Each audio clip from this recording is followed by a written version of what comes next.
Jai Radha Madhav Jai Kunj Bihari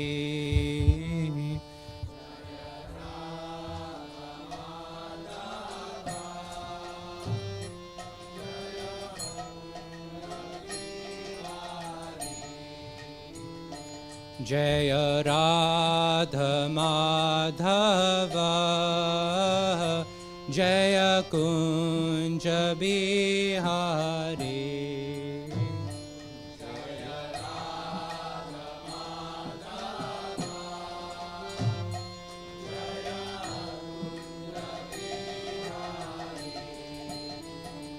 Jai Gopi जनवल्लभ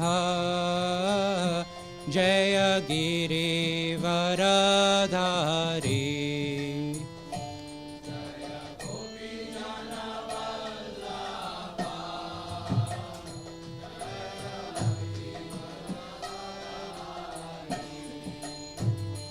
Jai Gopi जनवल्लभ Jai Girivardhari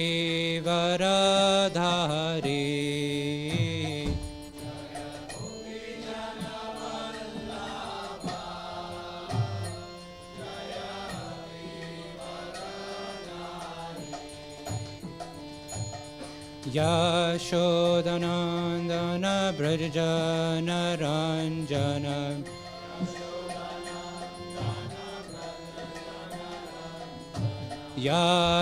यशोदनन्दन व्रजनरञ्जन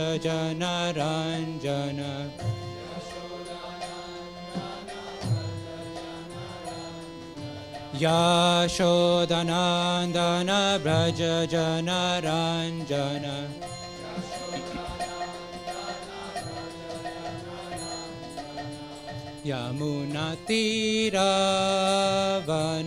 यमुनातीरवनचारि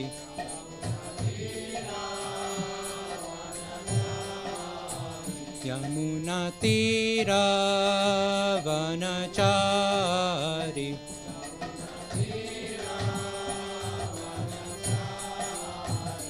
Jai Radha Madhav Jai Kunj Bihari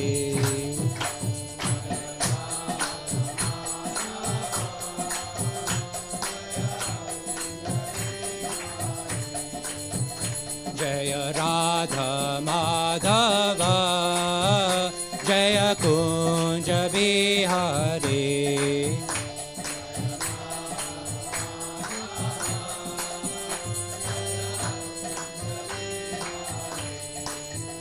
Jai Gopi जनवल्लभ Jai Girivardhari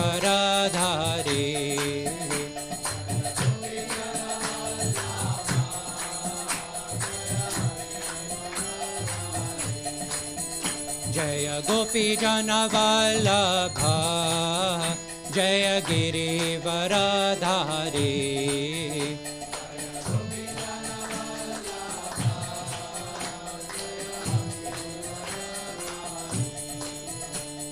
यशोदनन्दन व्रजनरञ्जन यशोदनन्दन व्रजनरञ्जन यशोदनन्दन व्रजनरञ्जन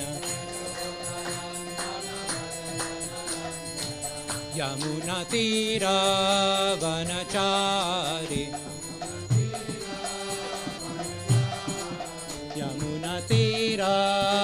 यमुनातीरवनचारि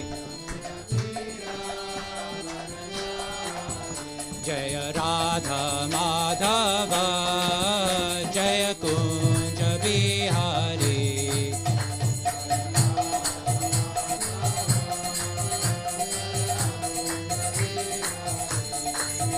Hare Krishna Krishna Krishna Hare Hare Hare Ram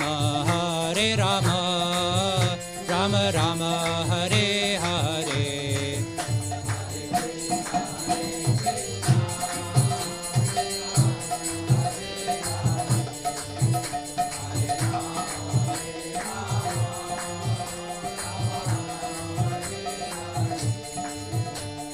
Hare Krishna, Krishna Krishna, Hare Hare, Hare Rama,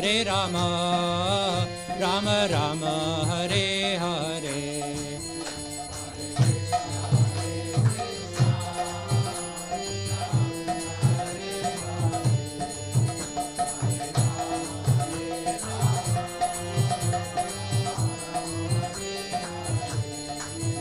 Hare Krishna, Krishna Krishna, Hare Hare, Hare Rama,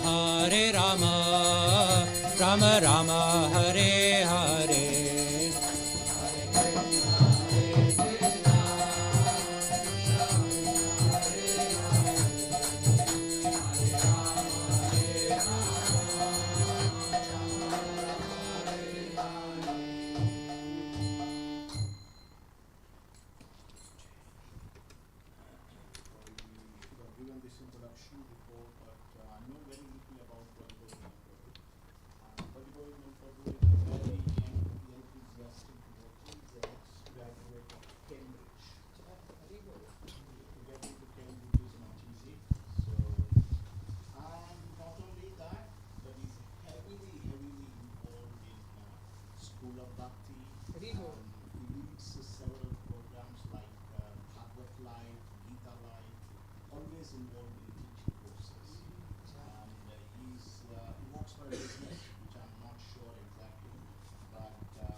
Krishna Krishna, Hare Hare, Hare Rama, Rama Rama, Hare Hare. So we are very fortunate. Chaitanya Mahaprabhu had sent his devotee today, wonderful devotee, to bless us all. Thank you so much, Prabhu, for kindly agreeing to do this conference. So we are all happy to hear from you. Thank you, Prabhu. Hare Krishna. So before I start, it's funny because last year I came on Nityananda Trayadashi for work, and this year I come for Gaura Purnima for work. Next year, So, who was telling me that, the manner? But yeah, hopefully, let's see what Krishna has planned. And if you guys invite me back, so let's see.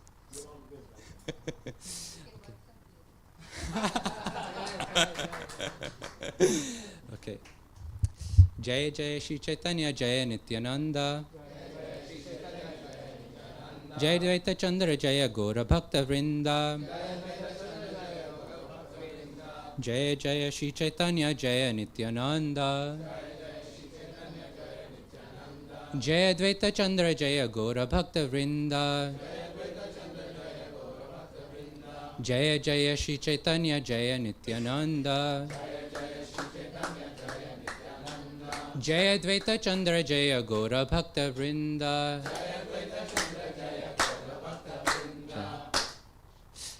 Okay, I'll just start with Mangalacharan because I'm not speaking off of a verse. I thought I'd do something different for Gaura Purnima. So, Om Jnana Timirandasya Jnananjana Shalakya Chakshurun Militam Yena Tasmai Shri Guruve Namaha Shri Chaitanya Manobishtam Stapitam Yena Bhutale Swayam Rupa Kadamayam Dadati Swapadantikam Vandeham Shri Guru Shri Yuta Padakamalam Shri Gurun Vaishnavamishra Shri Rupam Sarkarajatam Sahagana Raghunatanvitam Tam Sajivam Sadavaitam Savadutam Parijana Sahitam Krishna Chaitanya Devam Shri Radha Krishna Padan Sahagana Lalita Shri Vishakhan Vitamascha He Krishna Kuruna Sindhu Dinu Bandhu Jagatpate Gopesha Gopika Kanta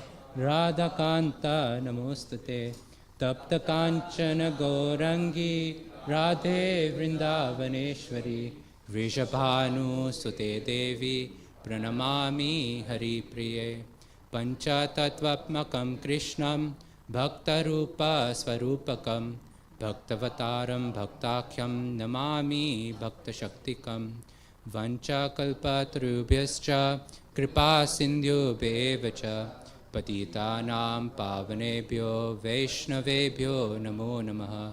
Namo Vishnu Padaya Krishna Prishtaya Bhutale Shrimate Bhakti Vedanta Swami Niti Namine. Namaste Saraswate Deve Gauravani Pracharine Nirvishesha Shunyavadi Pashtatya Deshatarine. Jai Shri Krishna Chaitanya Prabhu Nityananda Shri Advaita Gadadhara Shivasadi Gaura Bhakta Vrinda. Hare Krishna, Krishna Krishna, Hare Hare, Hare Rama, Rama Rama, Hare Hare.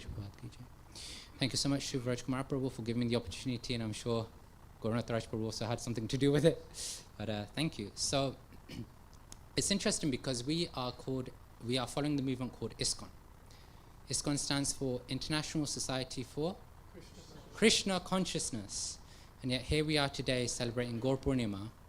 And actually, for Gaudiya Vaishnavas, Gaura Purnima is considered even greater of a festival than Janmashtami. It's very interesting. It's very, very interesting. From a tattva perspective, we may be able to understand that, okay, many of us, maybe all of us know, Krishna and Chaitanya Mahaprabhu are non-different. Chaitanya Mahaprabhu is Krishna with the mood of Radharani. From a parampara perspective, we may understand we're Brahma, Madhva, Gaudiya, Vaishnavas, which means we follow the teachings of Mahaprabhu and therefore we glorify him and worship him also. But from a rasa perspective, it gets very, very interesting. Because when we consider the Bhagavad Gita, when we consider what Krishna says in the Bhagavad Gita, he says, Mammana bhava mad bhakto madhyaji mam namaskaru mamevesha si satyam te pratijane priyosime. He says, always think of me, become my devotee, surrender unto me, worship me, and in this way you'll come to me. But this idea of surrender, this idea of giving our whole life to Krishna, our whole consciousness to Krishna, forgetting about being a controller in the world, forgetting about our likes, or not really likes, dislikes, but our desires of the world. It's very, very difficult. Krishna is saying in the Bhagavad Gita, just surrender unto me. But at least myself, I find it's very, very difficult. And that's where Mahaprabhu really comes in. Mahaprabhu comes in because we worship him every day as Namo Mahavadhyanyaya Krishna Prema Pradayate Krishnaya Krishna Chaitanya Namne Gauratvashe Namaha. We worship Gauranga Mahaprabhu because of his magnanimous form, because of he's come as Krishna to distribute love of Godhead. Where Krishna is the object of love, God who is the object of love, Mahaprabhu is the God who is the distributor of love.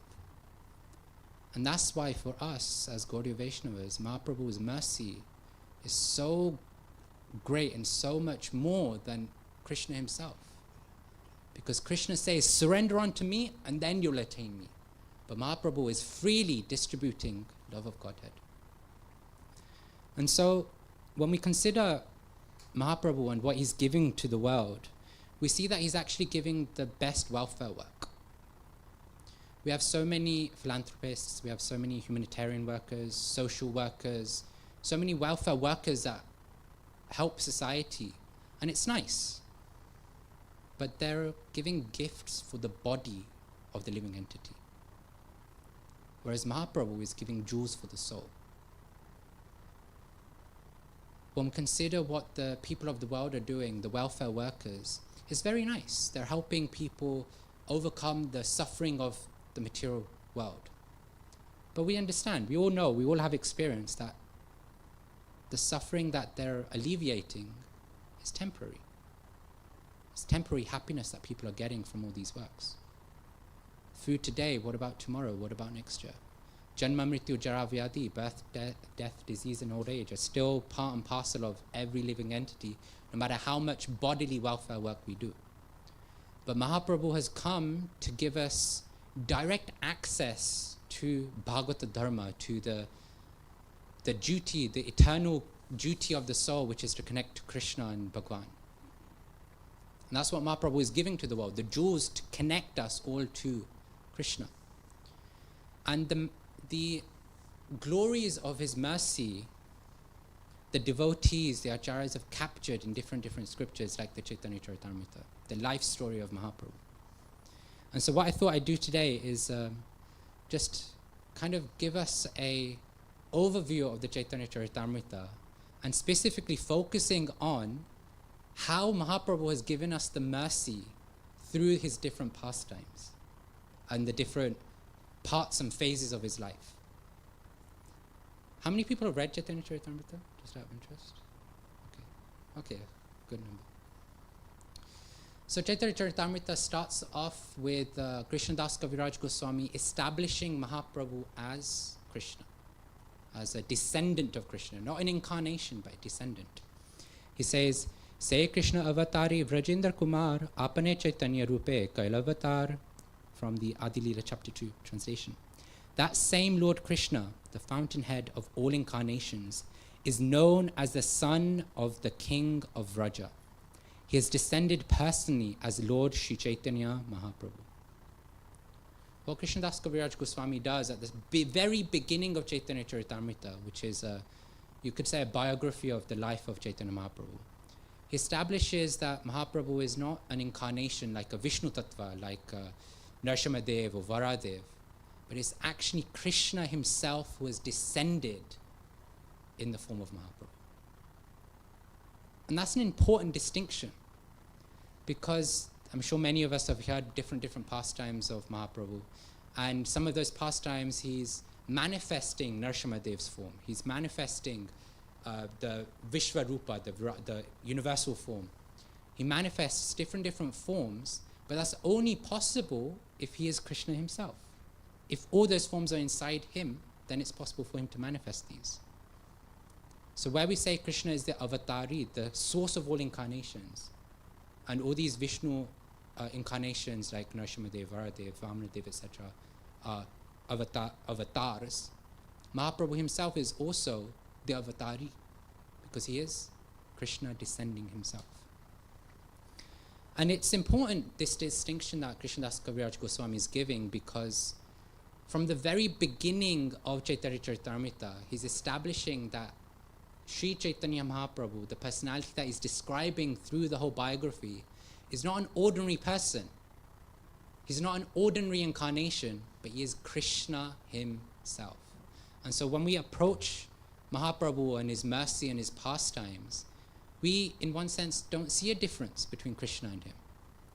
The difference, though, is in the rasa, which is Krishna says, surrender unto me. He's the object of love. But Mahaprabhu is just freely distributing that love. He's the distributor of love. And so when Mahaprabhu, or as he was called, Nimai Pandit, when Nimai Pandit appeared in the world, there were different divine signs, different divine auras in the atmosphere. And he was always bringing people closer to Krishna from the very appearance. How? Because he would cry non-stop. And when he would cry, nothing of the world would pacify him. You know, nowadays children cry and then you just put a rattle in front of them, or nowadays in modern generation it's an iPad or a tablet or something. And then they're just easily pacified, right? The mouth goes shut and then they're just happy 2-3 hours. They start crying when you take the toy away. But Mahaprabhu, he is Krishna. How is he going to enjoy tiny toys when the whole world is a toy for him? And so none of this would work for Nimai Pandit.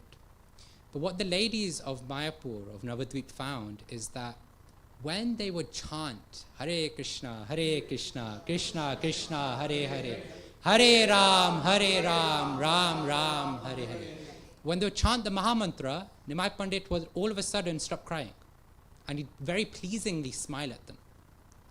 And so it became a custom. It became a custom that every single day, 24 hours Sankirtan would happen at the home of Sachimata. And if by chance the ladies didn't come, then Nimai would start crying. So from the very beginning of his life, he was bringing people to the holy name and bringing people closer to Krishna. Forward a few years to his Bolgonda era, which is around 5 to 10 years old. Then naturally what happens to children? They start going to school, they start learning, they start getting educated. And Nimai was such a great scholar that he had his own school. He was recognized as an erudite and a renowned scholar, so much so that he would defeat different philosophers of Navadvip.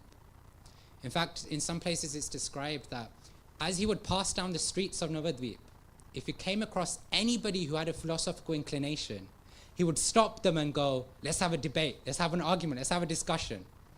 And it got to the point that when some of these philosophers would see that Nimai is coming from the far distance, they'd just turn away, turn around, and just avoid him completely. Because that's how much Nimai enjoyed logic, debate, and all these different things. And one such personality is Keshava Kashmiri. When Keshava Kashmiri saw that, heard about Nimai Pandit and his academic genius, Keshava Kashmiri came to Navadvip with the intention of defeating Nimai. Out of his arrogance, out of his ego, he just wanted to completely destroy Nimai. But Nimai, Supreme Personality of Godhead, he understood what Keshava Kashmiri wanted to do. And by trickery, he convinced Keshava Kashmiri that why don't you start by creating some verses to glorify Mother Ganga. And so Keshava Kashmiri, within a few hours, he composes and then recites 100 stanzas, 100 verses to glorify Mother Ganga. Nimai Pandit is just listening. And as soon as the 100th verse is finished, Nimai is ready. Nimai is ready to give back. He starts reciting one specific stanza. Out of the 100, just one verse he recites. And he starts pulling it apart. He calls out all of the literary fault, which basically made that whole poetry completely useless in Nimai's eyes. That was a prowess that Nimai had. Here was Keshava Kashmiri who, with his excellent grasp of literature, poetry, rhythm, and all these facets of shlokas, he was completely just defeated by young boy Nimai. And Keshava Kashmiri, his ego hurt, and so he left that place. And that night, Saraswati came into his dream and told him that actually, this Nimai is actually the Supreme Personality of Godhead. And so the very next day, Keshava Kashmiri goes back to Nimai, offers his obeisances and says, I surrender unto you, I'm yours. Keshava Kashmiri was transformed just by Nimai's grasp of Vedic literature because of his intellectual prowess. And then we see a couple of, some time later, Nimai is then going to Gaya to perform Shraddh ceremonies for his deceased father. And at Gaya, he sees that there's this very saintly personality who is absorbed in chanting the holy names and glorifying the names of Krishna. And Nimai is baffled, he's confused, he's bewildered by this because up until this point, Nimai is only used to seeing saintly personalities who are analyzing scriptures, who are debating, who are just creating different philosophies and interpretations of the scriptures. And here was this sadhu who was just relishing with love, chanting the holy names. And so his curiosity got the better of him, and Nimai approached this sadhu. And the sadhu then said that I am Ishvara Puri. And Nimai just explained his dilemma to Ishvara Puri, and Ishvara Puri then went very sweetly, he basically corrected Nimai and said, actually, all of your academic prowess, all of your intelligence, all of your ability to analyze scripture, or if I use Bhaja Govindam since that's my name, famous verse from Adi Shankaracharya, Bhaja Govindam, Govindam Bhajamut Mate, Samprapte Sanide Kale, Nahi Rakshati Dukrin Karine. Guru Maharaj translates it as, you intellectual fools, your grammatical knowledge and word jugglery will not save you at the time of death. And that's what Ishwar Puri basically explained to Nimai, that all of your word joggery, all of your academic prowess is not going to help you to attain spiritual perfection.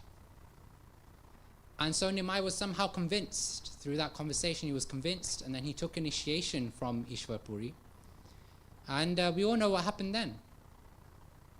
As the verse goes, Kiba mantra dila goshani, kiba tarabal, japite japite mantra, karile pagal. Mahaprabhu approaches Ishwar Puri afterwards and says, my dear Lord, what kind of mantra have you given me? I've become mad simply by chanting this Maha Mantra. The erudite scholar, the intellectual, analytical Nimai Pandit has now become mad from chanting the holy names of Krishna. Jai. He left Navadvip a scholar. But then when he left Gaya, he left a lover. He left as a lover. And it's really, really fascinating. It's actually quite introspective for us, because in the Bhagavatam, there's a verse, I think it's in Canto 2, that talks about how if one who is chanting the holy names of the Lord, tears do not flow from his eyes, his hair does not stand on end, his body does not shiver, his limbs do not fall weak, and such a person is described to have a heart made of steel.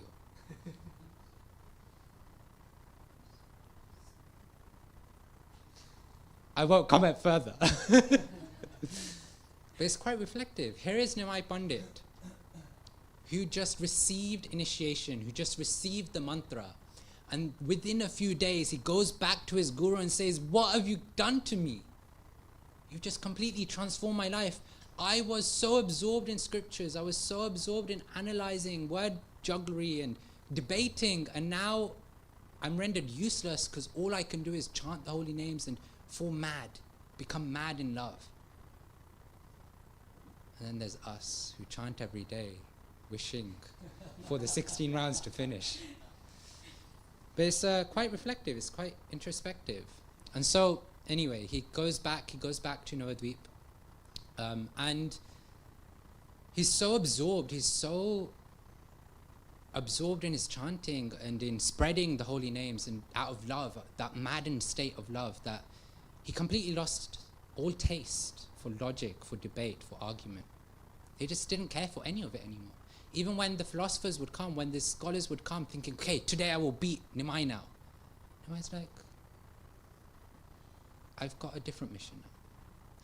And so, over time, as we read the Caitanya Caritamrta, we find that Navadvip becomes spiritually infused by the propagation of the Sankirtan mission by Mahaprabhu.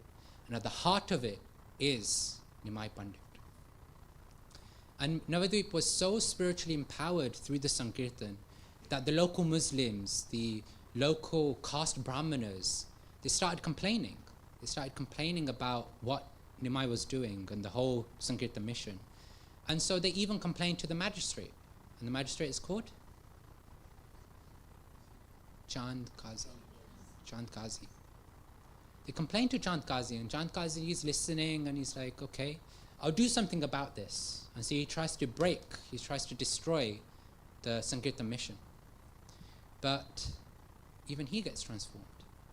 When Nimai, hearing that Chand Kazi has tried to destroy the Sankirtan propagation, he collects all the devotees and then approaches Chand Kazi, and somehow Chand Kazi becomes transformed. And he becomes so transformed that he promises Nimai that for as many generations as there are in my lineage, for that many generations, this Sankirtan movement will not be checked.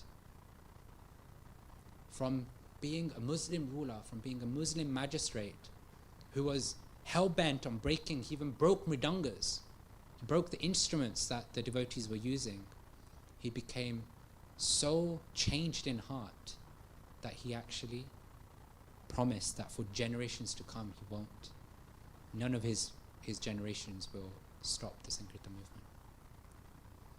That was the power of the mercy of Mahaprabhu. And so, as we go on, as we proceed with Mahaprabhu's pastimes as Nimai Pandit, we find that even though he's propagating the holy names throughout Navadvip, still he comes across different groups who are very much unfavorable to Nimai. They think he's very sentimental. He's become mad. He's no longer really a saintly personality. He's no longer really a scholar. And so they think that, oh, what is this Nimai? What is he doing? But Nimai Pandit, he was thinking and meditating, contemplating on how do I maximize the mercy of the holy name that's available? These people aren't listening to me. How do I get them to respect me so that they understand that actually I'm not just being sentimental. There's something here. And so 24-year-old Nimai Pandit decides to take sannyas. 24 years old, he decides that it's time to leave my wife, it's time to leave my elderly mother and take sannyas. And here we see that Nimai Pandit, we have this phrase in modern day, think global, act local. But that's what Nimai was doing for so many years. But now he thought it was time to think global and act global. He was thinking that actually I need to take this Harinam Sankirtan not just around Navadvip, but as far and wide as I can. And as we hear in the Caitanya Caritamrta, every town and village is what he wanted throughout the whole world. Not just Manchester city, every town and village. And so Nimai takes sannyas, and as part of his sannyas ceremony, he takes on the name of Shri Krishna Chaitanya. And as a Vaishnav sannyasi, although he took initiation in a Mayavadi lineage, being a Vaishnav at heart, he desired to go to Vrindavan. Because that's what Vaishnavas want to do. They want to go to the holy dhams like Vrindavan, the pastime places of Krishna. And as he endeavored for this, by trickery of his associates, especially Nityananda Prabhu, when Nimai set off for Vrindavan, Nityananda Prabhu diverted him to Shantipur, to Advaita Acharya's place. And somehow or another, Sachimata appeared there, got there. And bound by the love of Sachimata, Nimai was forced to accept his headquarters at Jagannath Puri. Because Sachimata couldn't afford, she couldn't bear the separation from her son, from Nimai. And so she thought, okay, he's taken sannyas, which is in itself heartbreaking, but at the very least, if he stays in Jagannath Puri, which is not too far from here, not too far from where Sachimata stays, then at least as the devotees come and go, I'll get news. But if Nimai goes all the way to Vrindavan, then such a far place, how will I get news of Nimai? Once in a blue moon, a devotee may go and come back. And so, Nimai Pandit, bound by the love of his mother, he accepted this position of accepting Jagannath Puri as his headquarters. And now he's off on his way, and there's different pastimes that happen. But as he gets to Jagannath Puri, he's going with his associates, but at some point he leaves his associates behind and just runs to Jagannath Puri. On the one side, externally, it's because his associates are being very mean to him.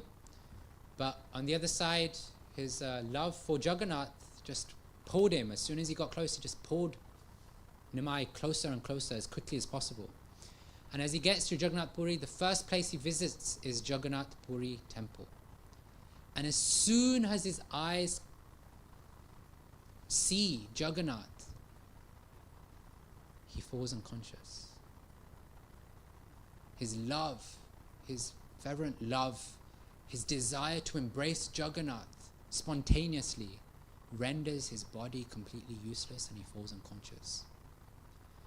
And a great impersonal scholar is there by the name of Sarvabhaum Bhattacharya. Sarvabhaum Bhattacharya is at the temple. He sees everything that's happening.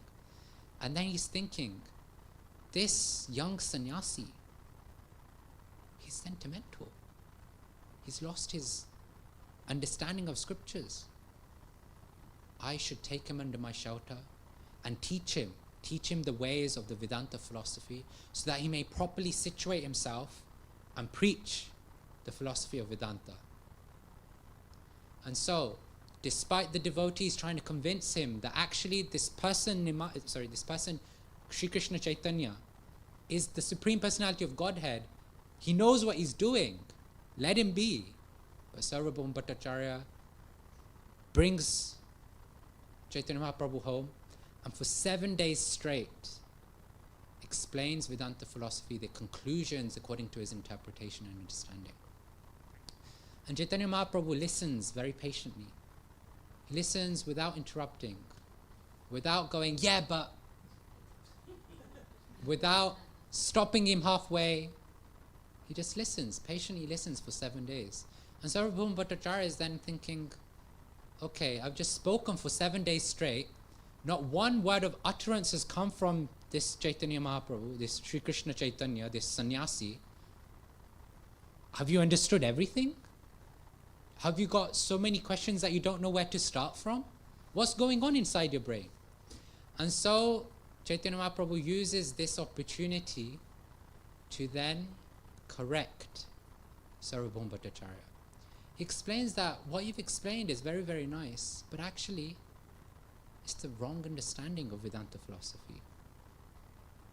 He corrects Sarvabhauma Bhattacharya by explaining and establishing Bhagwan Sambandha Bhakti Abhideya Hai Prema Prayojana Vede Tina Vastukaye. The Madhya 6th chapter says, quote, the Supreme Personality of Godhead is the central point of all relationships. Acting in devotional service to Him is one's real occupation, and the attainment of love of Godhead is the ultimate goal of life. These three subject matters are described in the Vedic literature. Unquote. So Chaitanya Mahaprabhu tells Sarvabhauma Bhattacharya that actually you've described all this Vedanta philosophy, but you've missed the point. The point is that all the Vedic literature is meant to bring one closer to learning about who Krishna is and how to love Krishna. Because that is the relationship we will have. That is the process, and that is the goal of all the Vedic literature and the philosophy that we have. And hearing all of this is just that one conversation, Sarvabhauma Bhattacharya's heart again was transformed.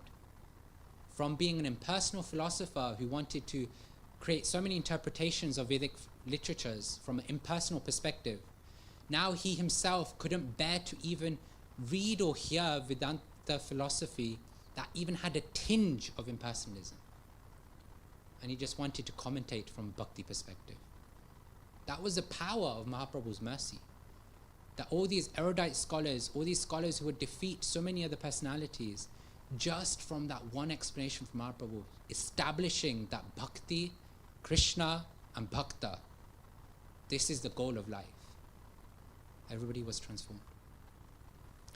And so, as part of the pastimes of Jagannath Puri, this happens. And then at some point, under the guise of trying to find his brother, who had actually left home when Mahaprabhu was very young, to become a monk himself, Mahaprabhu decides that it's time to go on an expedition to find his brother outwardly, but inwardly his heart was to go on a road trip, a Sankirtan road trip.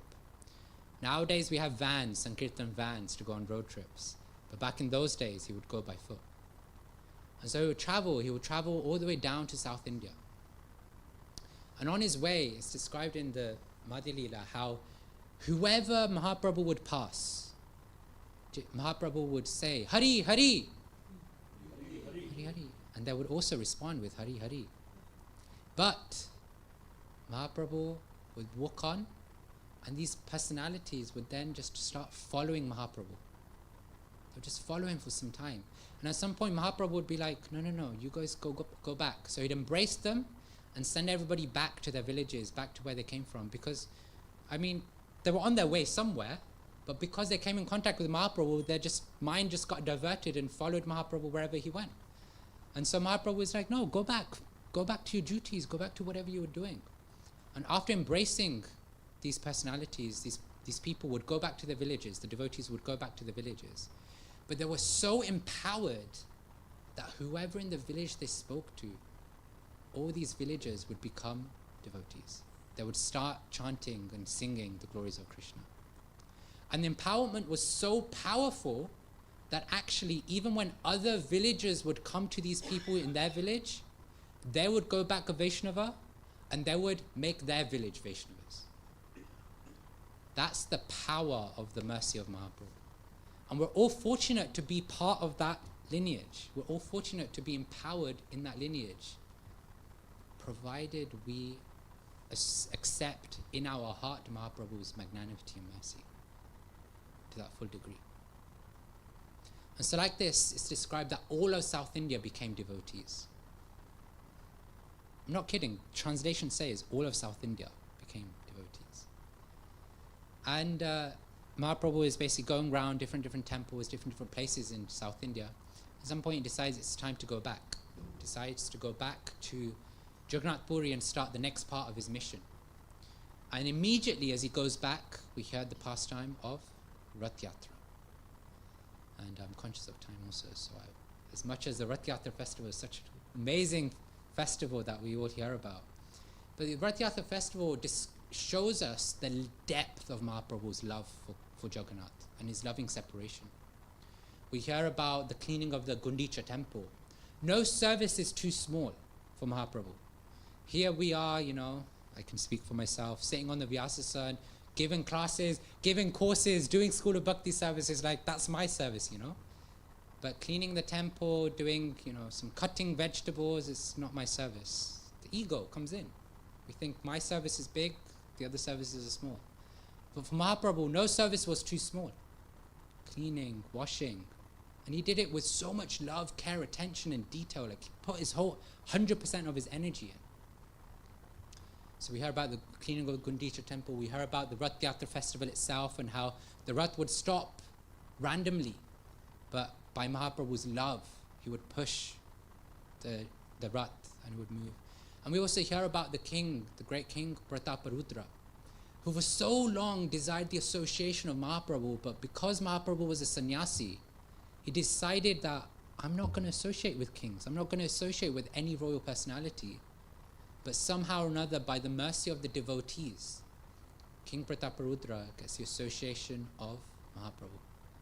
And not just a hi, hello, Haribol type of association, but in the garden, he hears and sees Mahaprabhu's ecstasy as he's reciting different verses sung by the gopis.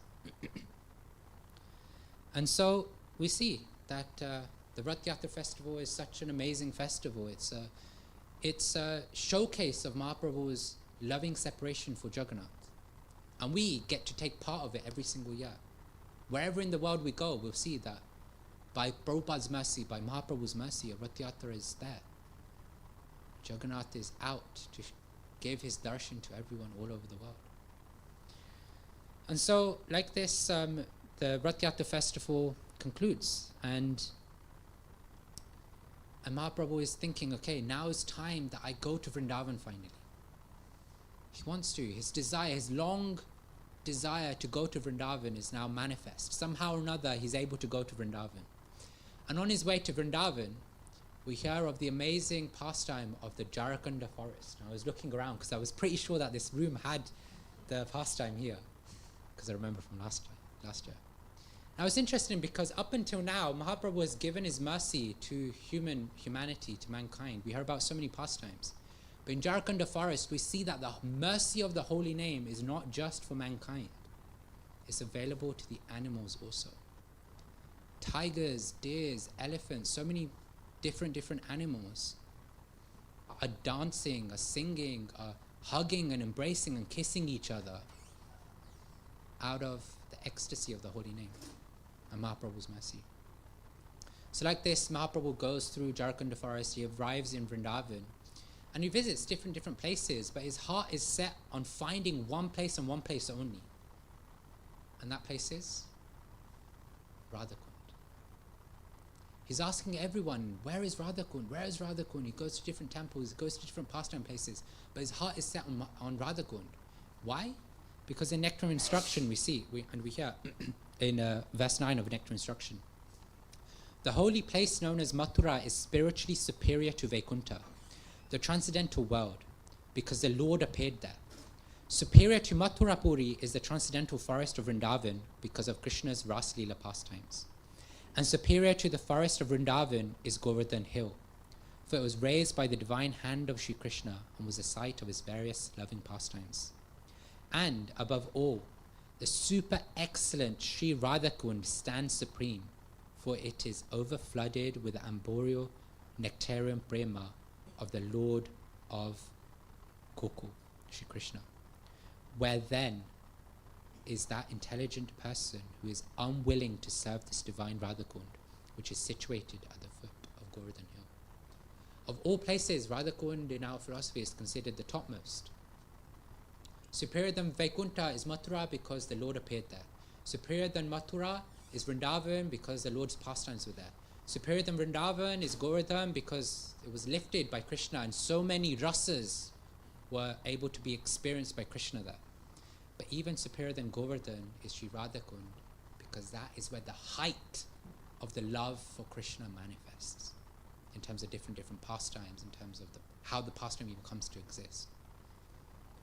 And so Mahaprabhu, as he's traveling Vrindavan, he's trying to find where is Radhakund, but nobody's able to tell him. And somehow or another he comes across two paddy fields which are connected by a stream, and he starts jumping and frolicking in those paddy fields because he has now discovered Radhakund and Shyamkund.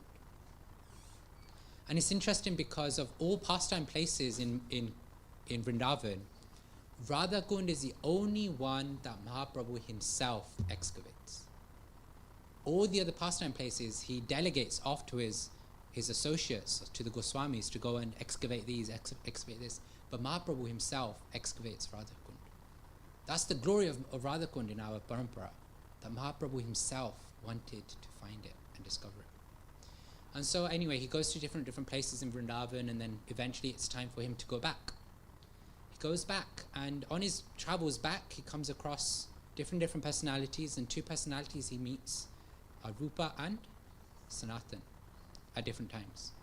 And what he does is, through the Goswamis, he basically tells them, go to Vrindavan, excavate all these other holy places, but specifically also write the science of bhakti.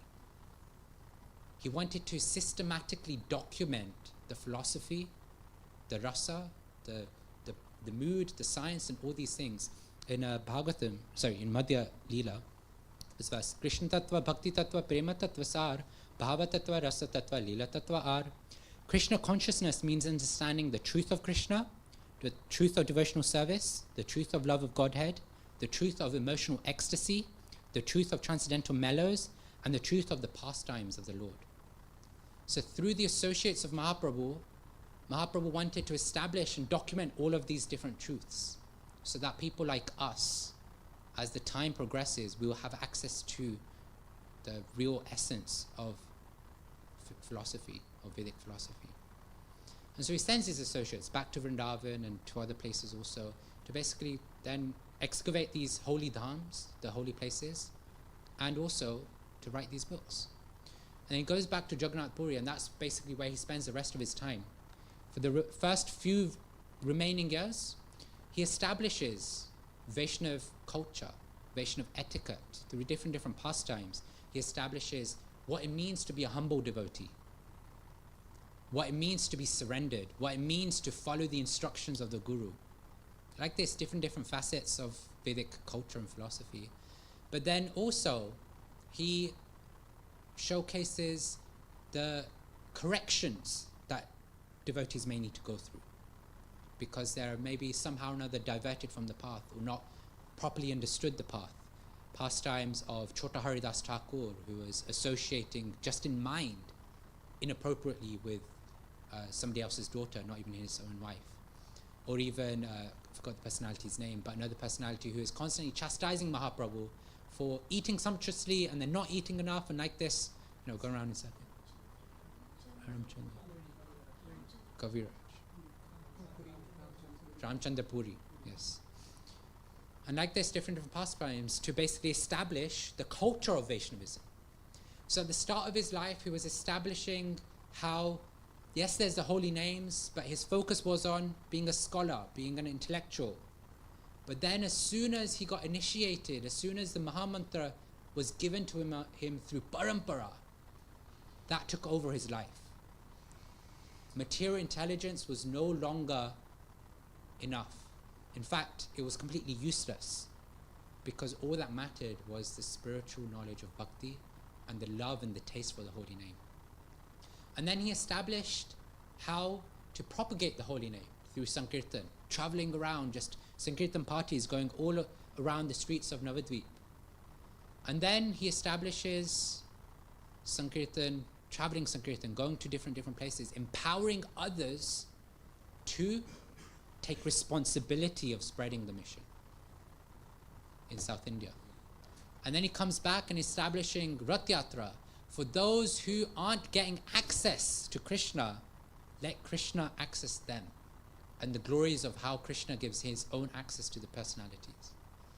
And then after Rath Yatra, he goes to Vrindavan to excavate the holy dham, because the tirtha literally means like a bridge to connect us from where we're at in this material world to the spiritual reality. And that's what the holy dham is excavated. And then, meeting his associates, he asks them to establish books, different literatures, so that even if we're intellectually inclined, even if we're not, but through the taste, through the books, through the pastimes, we can get connected to Krishna. And then he goes back to Jagannath Puri and establishes Vaishnav culture. But then, for the last 12 years of his life, what does he do? He shows us what Vaj Prem. He shows us what the epitome, what the peak of one's spiritual life is. Eteka pralapa kari prima vishe gora hari shange lana shvarupa ramarai kabu nache kabu gaye bhaveshe murchayaye e rupa ratri dina yaya. From Antilila, chapter 16. Quote, while thus speaking like a madman, Sri Chaitanya Mahaprabhu became full of ecstatic emotion. In the company of his two friends, Swarupa Damodar Goswami and Ramananda Rai, he sometimes danced, sometimes sang, and sometimes became unconscious in ecstatic love. Sri Chaitanya Mahaprabhu passed his days and nights in this way. For the last 12 years of Mahaprabhu's Prakritya Lila, his pastimes that are visible, he showed us how to become mad after Krishna. Because that's the goal. We're here not just to have 15 minutes or 3 hours of fun and enjoyment to just dance, then go back and dear Patidev, you didn't do this. But it's to become absorbed in the madness of Krishna consciousness. And Mahaprabhu was completely intoxicated in that love of God. And so we see that the goal of life, with all the mercy that Mahaprabhu gives us, with all the mercy that Sri Prabhupada has given us, you're fortunate in Manchester to have a temple, right? And I remember last year that you had brahmacharis, but you had no brahmachari ashram. Last year when I came, there were brahmacharis, but no brahmachari ashram. But now you've also got a brahmachari ashram that's being established, slowly but surely. Last year I remember, I don't know if the deities stay here now, but last year I remember the deities came purely for the festive season. Do they stay here now? Or are they still festive? So next year, the deities, they're Rishi Prabhu, the deities will stay, and the brahmacharis will look after the deities. No, I'm joking, I'm not pushing the timelines by there, but you can see this progression.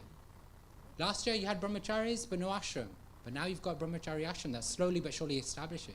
And under Gauranath Raj Prabhu, no doubt, you will have brahmacharis and residents who will be able to look after deities 24/7 at some point. No pressure. Not that I'm able to instruct you, but yeah, we see that the mercy of Mahaprabhu is everywhere. I remember my spiritual master, His Holiness Kanukana Swami, when he did one of his final talks in the UK, he was talking about how mercy is everywhere. The temple is full of mercy. The kantimalas we wear are full of mercy. The tilaks, the Vaishnava attire we wear is full of mercy. Mercy is everywhere. We just have to tap into it. And so we're all fortunate to have that mercy available to us. And so on this Gaura Purnima, what I want us to meditate on is the mercy that we've all received through the pastimes of Mahaprabhu, through associating with ISKCON, through associating with the deities, through the Manchester community. Because the reality is that whatever we're doing outside is just to sustain the body and give our bodies gifts that are temporary. It's only when we're associating with Krishna and Mahaprabhu do we actually get to tap into the jewels that are available, or as my Guru Maharaj would say, mining the jewels from Krishna consciousness, from the scriptures, because that is what connects us to the transcendental reality. Our home, our family, our friends, our work, everything is there just to support us in associating with that transcendental reality. And that's the mercy that Mahaprabhu has come to give us. Stand there. Hare Krishna, Krishna Krishna, Hare Hare, Hare Ram, Ram Ram, Hare Hare. Comments? Shri Prabhupada ki.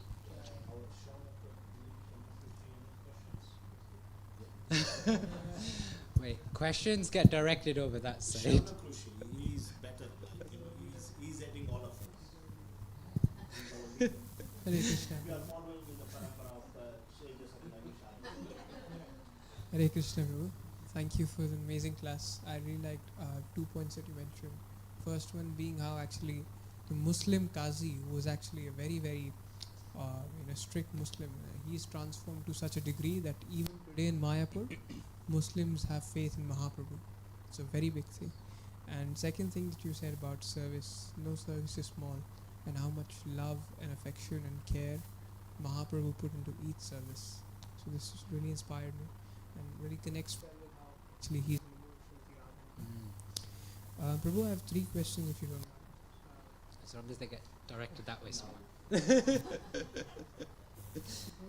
heard in the class from Srila Gaura Govinda Maharaj. Maharaj was mentioning that Mahaprabhu's mood was often like he was always in the mood of Radharani, and whenever anybody would glorify Mahaprabhu, he would close his ears and say Vishnu, Vishnu, Vishnu. And there's one verse that I'm not able to recollect in the Caitanya Caritamrta, which says that if you really love me, then please do not say anything about me, glorify Krishna. So when you make the statement that Mahaprabhu is more important, Mahaprabhu is more prominent in the parampara, then how do we actually draw the line, or how do we reconcile both these facts where we are glorifying Mahaprabhu enough, and because as we should, rightly should, but at the same time not disturbing his mood of being in the mood of Srimati Radharani? So that's the first question. So when we look at the deities, right, when we see Krishna, okay, this is the way I'm sharing, and then maybe if devotees have a better explanation, but when we see Krishna or Radharani, they're in a mood of receiving love, right? They're just standing there, they're just receiving whatever we give them. But when we look at Mahaprabhu, when we look at Nityananda Prabhu, what are they doing? They're giving, they're dancing. They're dancing in the ecstasies of Sankirtan. And so, yes, from a tattva perspective, we can glorify Mahaprabhu as being non-different to Krishna. But really and truly, when we worship Mahaprabhu, we're actually worshipping him because he's the giver of love, right? At least that's the mood, that he's the giver of love. We're worshipping him not as the recipient of the awe and reverence, but as the one who is helping us connect to Krishna, but we're connecting with him because through him we're getting the holy names.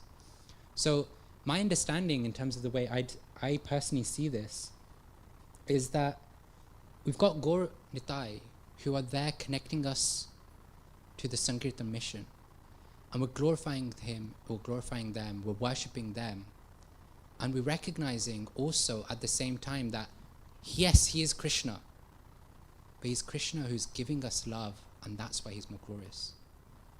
In the same way, in Vrindavan, so we know Jamnashtami, and then the very next day after Jamnashtami is Shri Prabhupada's appearance day.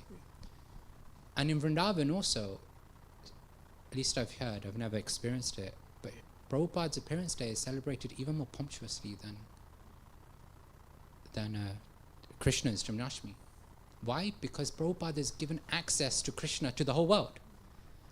And so it's not disrespectful in many ways. I mean, of course, Mahaprabhu was also saying that out of humility, out of he's a hidden incarnation, so in many ways he doesn't want to glorify his position as the Lord. But he wants us to connect to the holy names. I don't know if other devotees may have better understanding or explanation. That does satisfy me to some extent, Prabhu, but the reason I actually asked that question was because I was just reading Caitanya Caritamrta today, and one point that Srila Prabhupada mentions is that Mahaprabhu, the worship of Mahaprabhu is to be done in the mood of dasya. There is no other sort of relationship that devotees can have with Mahaprabhu. And he was particularly mentioning that certain devotees worship Mahaprabhu the wrong way, and they've invented their own, different ways of worshipping Mahaprabhu. So, the point that I could extract from the essence from that purport, and also if we consider the fact that our acharyas, the Purvacharyas, have written scriptures about like Bhakti Rasamrit Sindhu, Ujjwal Leelamani. These things establish the way or the method of connecting us to establishing our relationship with Krishna. So what is the right mood in which one should approach Mahaprabhu, so that we don't disturb the mood of Mahaprabhu also, and at the same time get the maximum mercy out of him, as in not like use him, but serve him well, and in sort of. I'll open up to devotees if they want to comment. Mike, do you want to take this?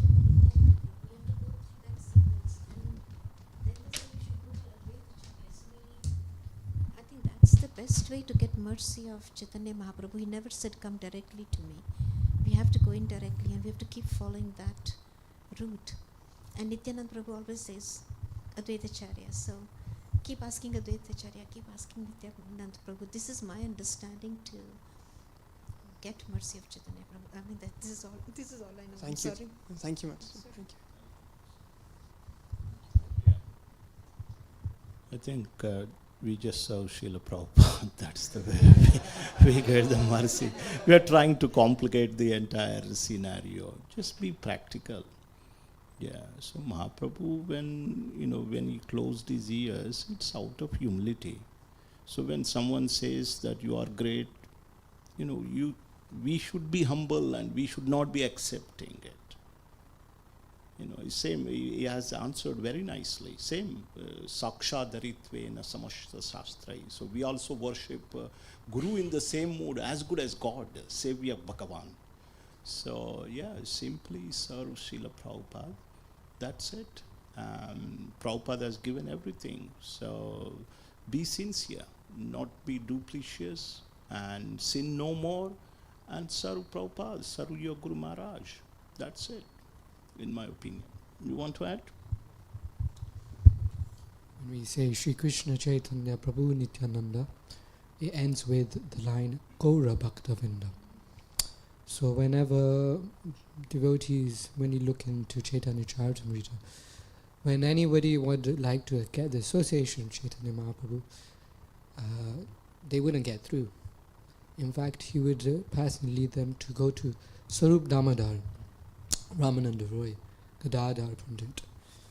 So like this, if we access it through the devotees, it's even better than approaching it directly, because you understand the inner mood, all the intricacies of Mahaprabhu's mercy and his worship and everything like this. So definitely through Prabhupada we can understand everything. And he is simply presenting what the devotees has presented before him. And in this way, we have mercy doubling, tripling, quadrupling every time. So now not only are we getting to understand the worship, the mood, but now we felt more compelled to worship Mahaprabhu through this mood. You can see the devotees when they were inquiring about deity worship and so many different things to Prabhupada. Prabhupada was saying all these intricacies, bits, how to worship Mahaprabhu, how to get into his mood, and therefore he provided Caitanya Caritamrta with all the intricacies like this. So definitely through the devotees, everything can be there.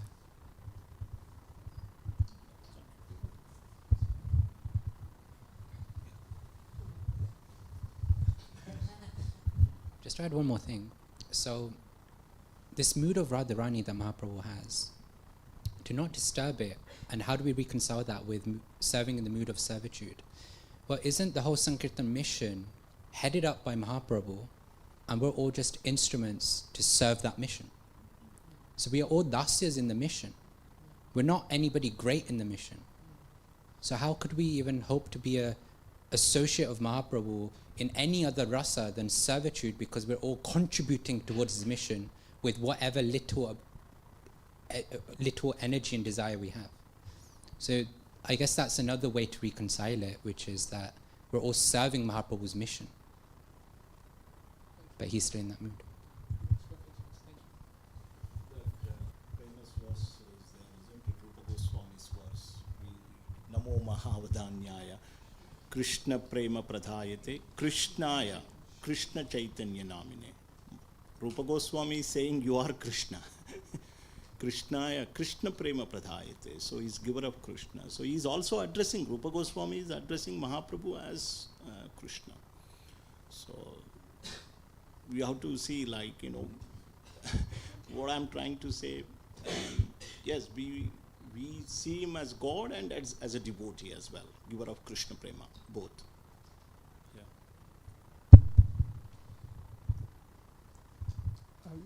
Just two short questions, Prabhu. That's what we said. One is a very quick one. Can you provide the quotation for the verse, Prabhu, where you mentioned the heart of the devotee is like is that of a steel heart if he doesn't cry while chant? Okay. Bhagavatam. Yeah. 1, 2, 3, 24. Okay. Thank you, Prabhu. Last question, Prabhuji, would be that you mentioned His Holiness Kadambakanan Maharaj was mentioning that mercy is everywhere and we just need to tap into that mercy. And did Maharaj Prabhuji also provide some sort of like an explanation or elaboration on what is this, tapping into the mercy? How can we, as devotees, as sadhakas, make sure that we are actually deriving the maximum mercy that we can out of sadhus, Vaishnavas, the movement? So I just want to clarify one thing. The word tapping into the mercy is my phrase. It's not, I paraphrase Maharaj. But I paraphrase Maharaj. But the point was there in terms of Maharaj saying that the mercy is everywhere and all we have to do is connect to it, right? In terms of how do we tap into it, well, one thing is that we've all come together, right? Is how do we make the best use of our body, mind, and words in connection. We see the scriptures give us so many facets, so many jewels to help us connect. Many of us will come and enjoy, okay, the deities look amazingly, great, that's our connection with Krishna. But then can we also use our words to glorify Krishna? Can we also use our intelligence to glorify Krishna? Krishna is the ability in man. He's given us everything we have, everything we know, everything we do. The only thing we have in our control is to desire. We can desire to choose Krishna or to choose not Krishna, Maya. And if we just strengthen our desire to choose Krishna each and every time, then we'll find ways, Krishna will send mercy our way for us to then learn how to connect with him in a different way, in a deeper way, in a more elaborate way. We talk about, on the streets you may come across people going, have you seen God? But what do we talk about? We see the hand of God in everything we do, in everything that's around us. Can we tap into that? Can we approach the scriptures and see how the scriptures are showcasing the reality of the world in a way to connect us back to Krishna? And so I think it's individual also, but at the same time I think we should think about are we using every facet of our life to connect back to Krishna? And one thing that keeps coming up recently for me is journaling. Journaling in the sense of cut everything short. It's journaling is a time between you and Krishna. You and your book, which is just for Krishna. And when you journal, you can go through the whole day and think, okay, how did Krishna come into my life at this moment, in the morning? How did Krishna show up in my life when my manager was chastising me? How did Krishna show up in my life when my car broke down? Like, in this way, we can just find Krishna in everything that's going on around us. And in that way, we can follow ISKCON, which is the International Society of Krishna Consciousness, not Krishna activities necessarily. So. Thank you, Prabhu. Just to make sure I understood it well, Prabhu, the idea is that we should refine our consciousness, intelligence in such ways so that we can actually start seeing the hand of God, or the hand of Krishna everywhere, and we can recognize His presence in our lives. Body, mind, and words. Body, mind, and words. Right. Not just intelligence, but I think Yes. every facet. Yeah. Thank you so much, Prabhu. Wonderful. Thank you so much. Krishna. He's also shallow.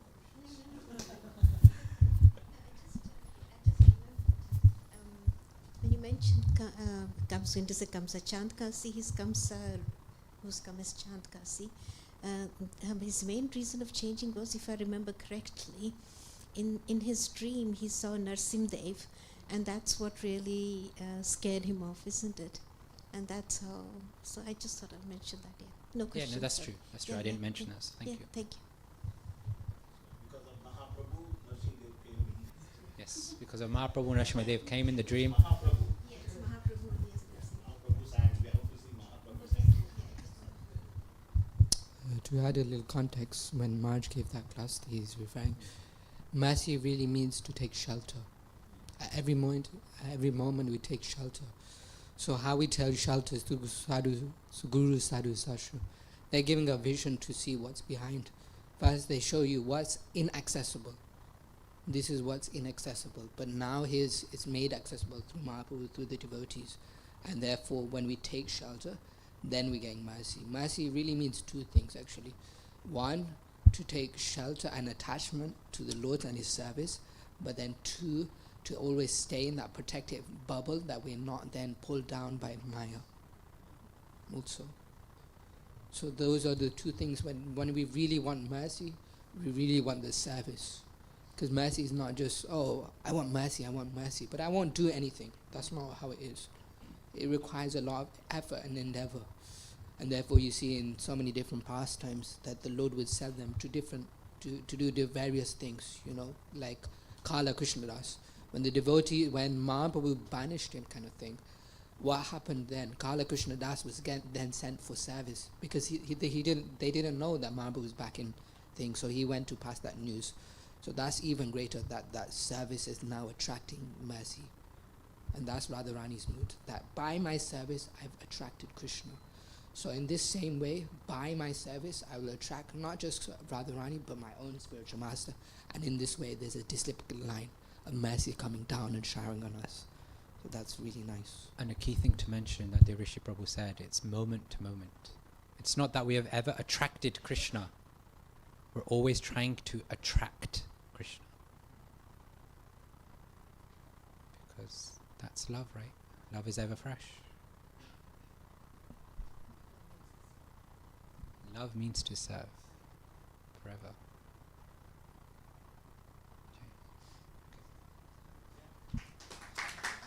Granthraj Shri Caitanya Caritamrta ki jai.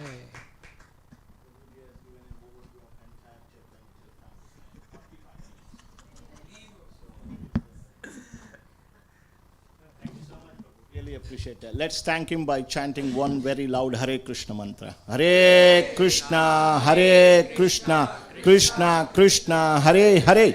Hare Rama, Rama Rama.